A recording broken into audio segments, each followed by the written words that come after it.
The worst thing I've ever heard in my life wasn't a scream, it was silence. A very specific kind of silence that settles in a hospital hallway at 4:00 a.m. The kind that happens when the machines behind a closed door stop beeping and the people waiting outside stop pretending. My name is Lawrence Caldwell. I'm 58 years old, a retired firefighter from Chicago, born and raised in Norwood Park on the northwest side, the kind of block where people still wave from their front porches, and they actually mean it. I spent 26 years walking into burning buildings.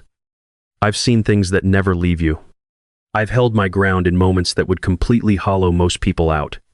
But nothing prepared me for that hallway. My daughter's name is Claire. She's 30 years old. And she's as smart as anyone I've ever met. And that's saying something, because I've known some pretty sharp people. She married Brandon Cole 3 years ago. I'll get to Brandon. I'll get to him in due time.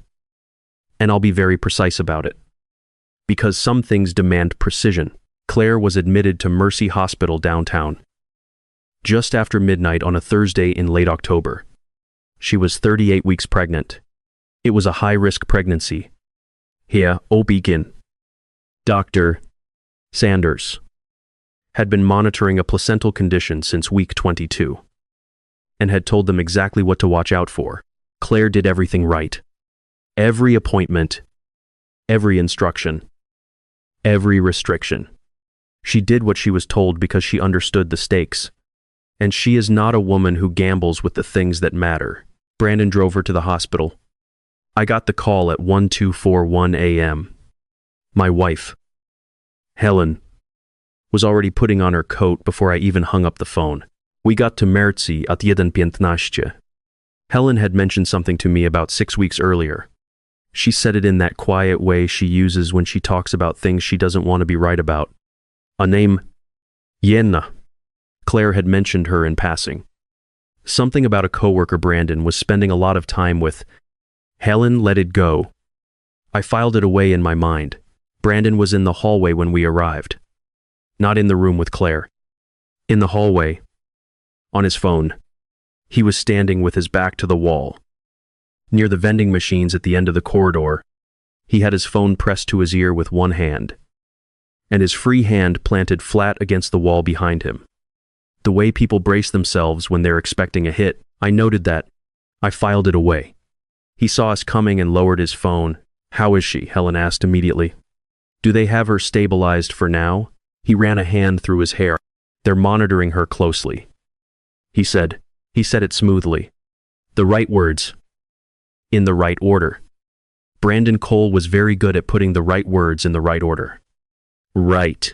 That was one of the first things I noticed about him when Claire brought him home. The way his sentences were always perfectly constructed. Never flawed. Exact. Just calculated.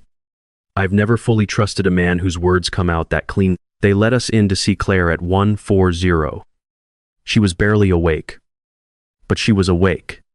She looked at me when I walked through the door, and something in her eyes relaxed. It was the exact same look she had when she was 7 years old. Fell off her bike. And I appeared at the end of the driveway. That look that says, "You're here now." I held her hand and didn't let go until the nurse asked us to step out. Dr. Sanders was a precise woman in her late 40s. She had her reading glasses pushed up on her head.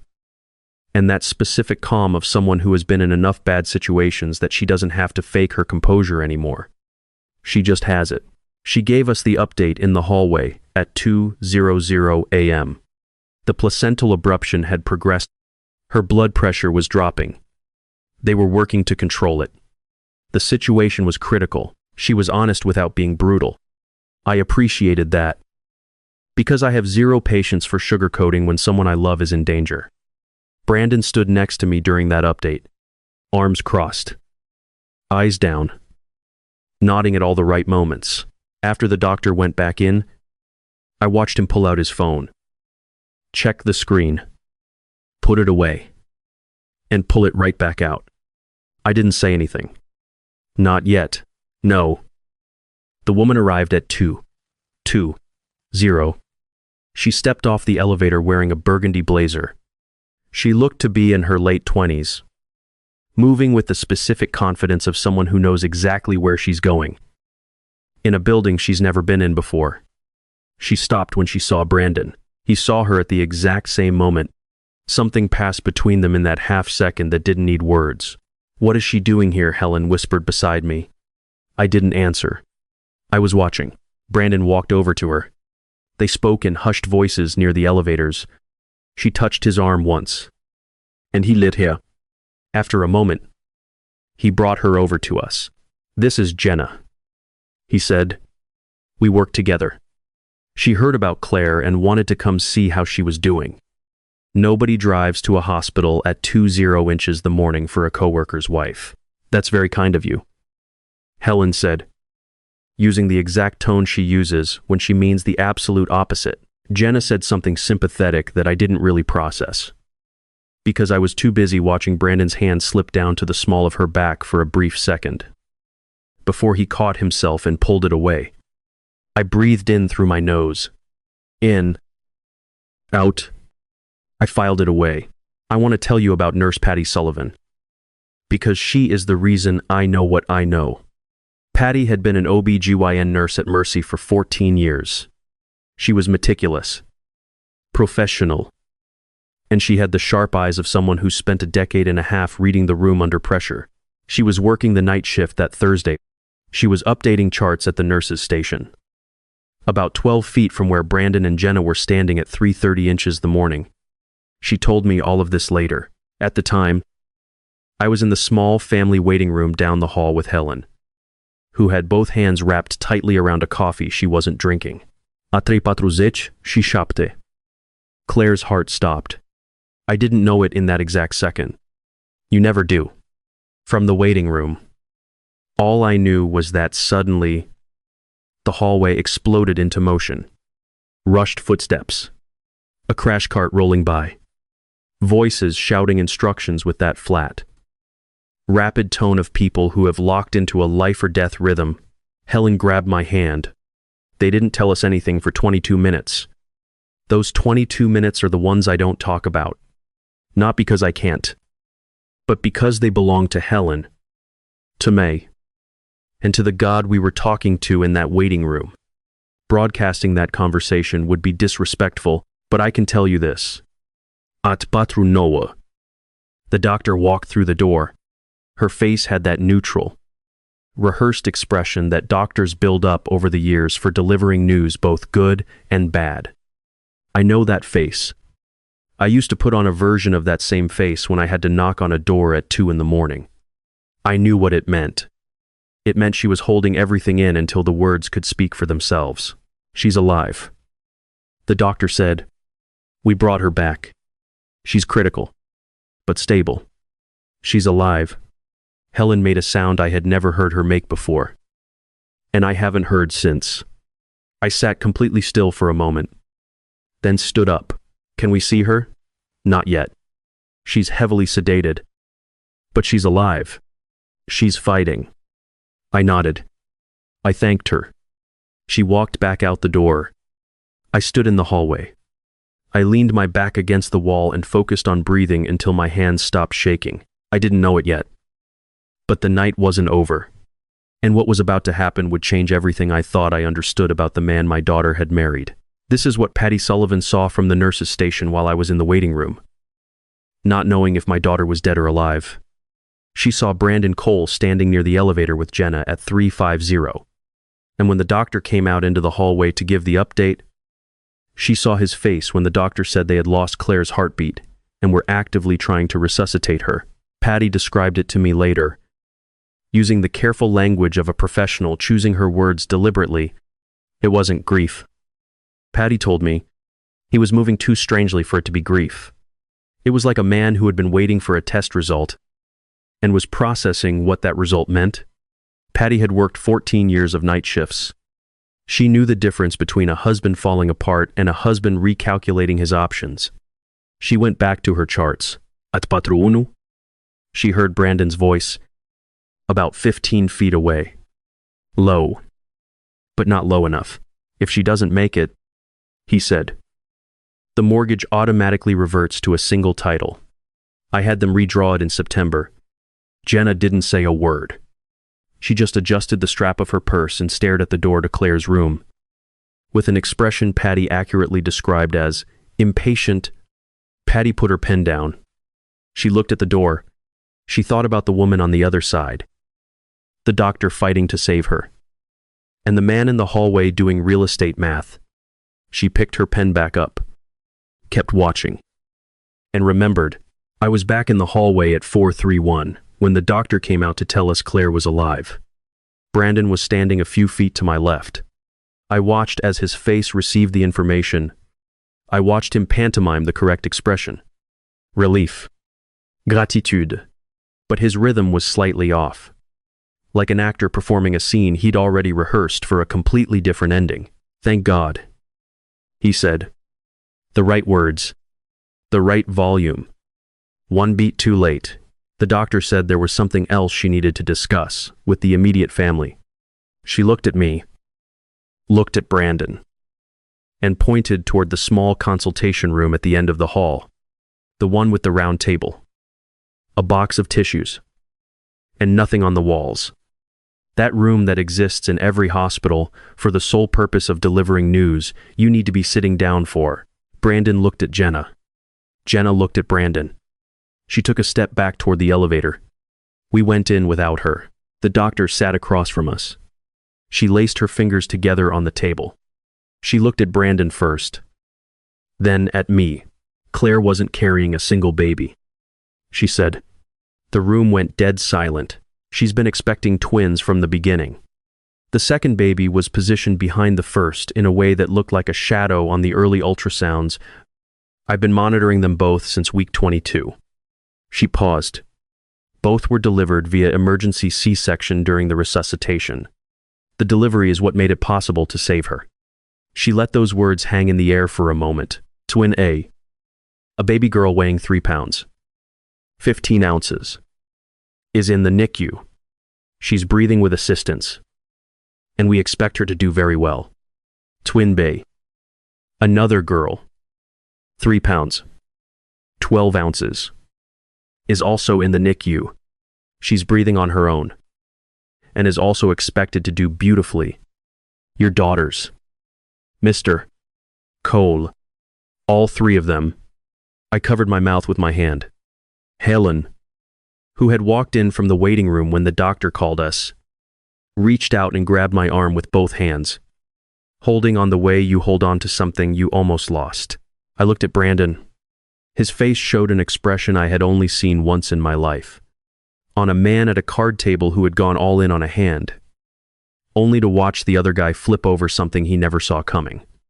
It wasn't devastation. It wasn't joy. Either. It was the look of a calculating man whose entire equation had just been blown to pieces by a variable he didn't even know existed. Twins. Yes. The doctor said. She never. He started over. We didn't know. Claire has known since week 22. The doctor said carefully. I discussed it with her at every appointment. Perhaps she had her reasons for keeping it just between us. The silence that followed that sentence was the loudest thing I heard all night. Brandon stood up. His jaw was tight, the way a man's jaw clenches when he is trying with everything he has to keep his face from showing what's in his head. He muttered something about needing fresh air. He walked out of the room. The doctor watched him go. Then she looked at me. She didn't say anything. She didn't have to. I had spent 26 years reading bad situations. Dealing with emergencies gives you a master's degree in that. And I was reading this one perfectly. I sat in that consultation room with Helen for a few minutes after the doctor left. We didn't talk much. Words couldn't really hold what was happening. We had 2 living granddaughters in the NICU.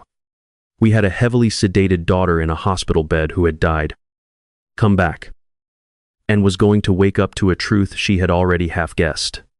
And we had a son-in-law standing somewhere in this building, holding a phone, recalculating. I thought about the mortgage he'd modified in September. I didn't know everything Patty had heard yet. That came later. But I knew enough. I found Brandon near the elevator at 5:10 a.m. Jenna was gone. He was alone, phone in hand, staring at the floor with the look of a man having a conversation with himself that wasn't going well. I stood next to him and waited for him to look up. "You want to tell me something?" I asked. "I'm just processing," he said. "It's a lot." "It is," I replied. "Twin girls. That's a lot to process." He nodded. He didn't say anything else. "What were you processing at 40 inches the morning?" I asked. Before we knew she was alive, his eyes met mine. A cautious look, the kind that measures distance. "I don't know what you mean." "Larry," he said. "I think you do." I told him, "I'm going to give you some time to decide what kind of man you want to be about this. Because right now, in this building, at 11:00 a.m., my daughter is alive. And your daughters are alive. That is the only thing that matters. Today," I paused, "but today isn't everything." He stared at me for a long moment. I turned and walked back down the hallway to the room where my daughter was breathing. I didn't know everything Patty had witnessed yet, but I was about to find out, and when I did, the timeline I had already pieced together in my head was going to get a whole lot clearer. Claire woke up on a Saturday afternoon, 39 hours after her heart had stopped. I was in the chair next to her bed when she opened her eyes. Not standing, sitting. Because in 26 years of walking into people's homes after a tragedy, I learned that the person sitting next to you when you wake up is the one silently telling you, with their physical presence, that you are safe. I wanted to be that for her. She looked at the ceiling first, then at the window, and finally at me. "Hey, Dad. Hey, sweetheart. Are they okay?" she asked. "Both of them." I paused. "Both of them," I answered. "Two little girls. 4 floors up. Getting stronger by the hour. Doctor, Sanders has had eyes on them since day one." Claire's face shifted into a complex, silente expression. I let it happen. Some things just need space. After a minute, she asked, "Brandon, he knows." I told her. She stayed quiet again. How did he take it? I chose my words carefully. He was surprised. She looked at me with the eyes of a woman who has known her father for 30 years and can perfectly translate his measured words. "I need to tell you some things," she said. "I figured," I replied. "I've got time." She told me about the mortgage first. In September, 6 weeks before she gave birth, Brandon had asked her to sign a refinancing document. She was exhausted, 32 weeks pregnant, and he slid it in front of her during dinner with the pen already uncapped. She signed it. She didn't read the whole thing. She trusted him. 2 weeks later, she found the copy in his desk drawer while looking for the car insurance paperwork. That time, she read it. The document removed her from the primary title and restructured it as a sole ownership mortgage under Brandon's name. It included a reversion clause that dissolved her equity rights in the event of her passing. She didn't confront him. Instead, she called a lawyer, a woman named Diane Foster, from a family law firm down on LaSalle Street. Diane had been quietly working on Claire's case since mid-October. I was going to wait until the babies were born. Claire said, "I wanted to be strong before I made my move. You were already 2 steps ahead of him." I said, "I learned it from you." She replied, "You always said, don't let them know what you know until you know everything." I had said that. I said it about house fires and forest fires, about analyzing a burning structure before rushing into it. I never expected my daughter to apply it to her marriage. I felt incredibly proud of her and completely heartbroken. All at once, Nurse Patty Sullivan came to see Claire on the 3rd day.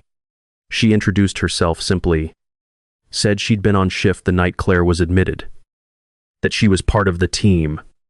She asked how Claire was feeling. They talked for a few minutes about the twins, about the recovery, about the NICU visiting hours. Then Patty gently told her that there was something she felt Claire had a right to know. She told her what she had heard. The mortgage. The single title. September. If she doesn't make it. Claire listened without interrupting.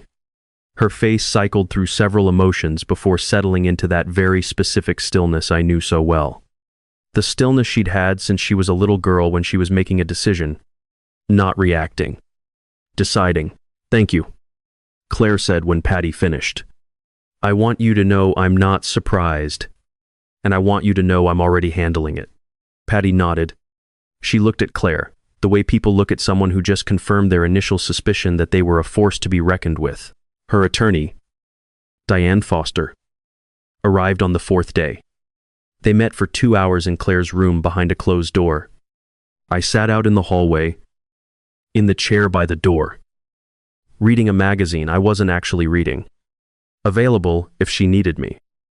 And out of the way because she didn't. When Diane left, Claire asked me to come in.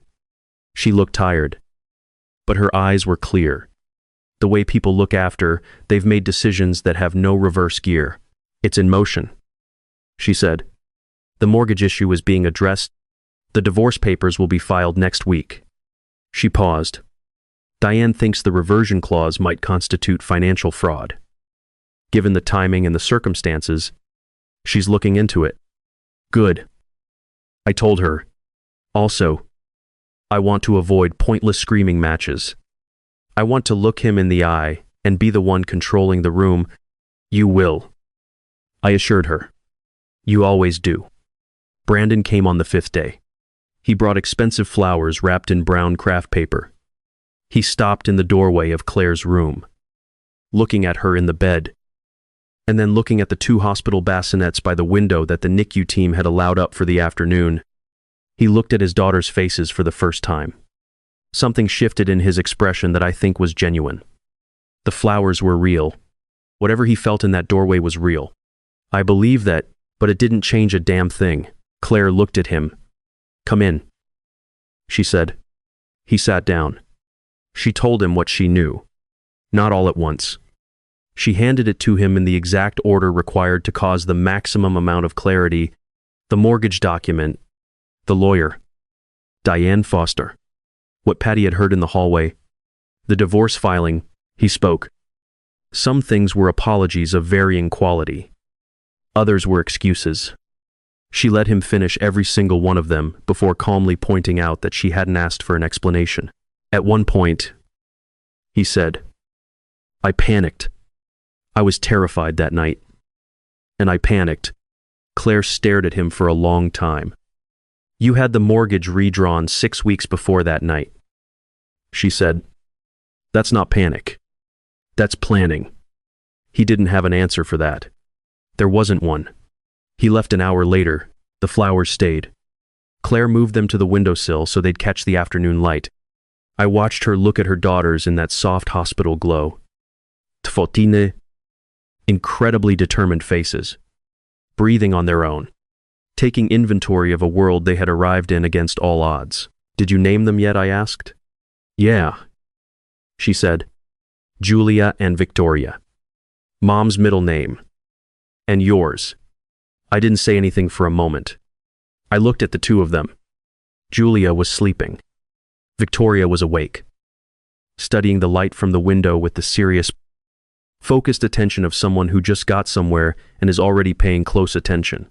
That's right, I said. Those are exactly the right names. Claire came home 18 days after she was admitted. Diane Foster had already filed the divorce papers. The mortgage fraud claim was under formal review in court. Brandon had vacated the house. Their house? The one that would remain hers. 4 days before she was discharged. Doctor. Sanders stopped by the room on Claire's last morning at the hospital. She didn't stay long. She checked the chart, asked how the night went, and stood by the window for a moment to look at Julia and Victoria in the gray November light. They're going to go far, she said. I know, Claire replied.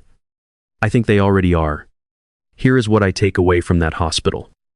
I take the image of Brandon Cole standing in a hallway at 4:00 a.m., doing the math on a future that didn't include my daughter. I hold on to that because I need to. Because the men who wear the right faces and say the right words in the exact right order, those are the ones you have to watch closer, not less. I spent 26 years in a job where a building that looks perfectly stable on the outside can be completely hollowed out on the inside. And the only way you know is by paying attention to the things other people dismiss as minor details. The modified mortgage in September, the woman in the burgundy blazer, the hand on the phone, the extra beat it took to fake relief. None of those things are minor. But here is the other thing I take with me. I take Patty Sullivan putting her pen down, looking at the door, and deciding to remember what she heard. I take Dr. Sanders sitting in the chair, not standing, but sitting, because a woman who has been fighting for 2 days straight and is about to deliver life-altering news understands that the posture of showing up is what matters. I take Diane Foster arriving on the 4th day with 2 hours of uninterrupted focus, and that specific kind of professional outrage at injustice that makes for exceptionally effective lawyers.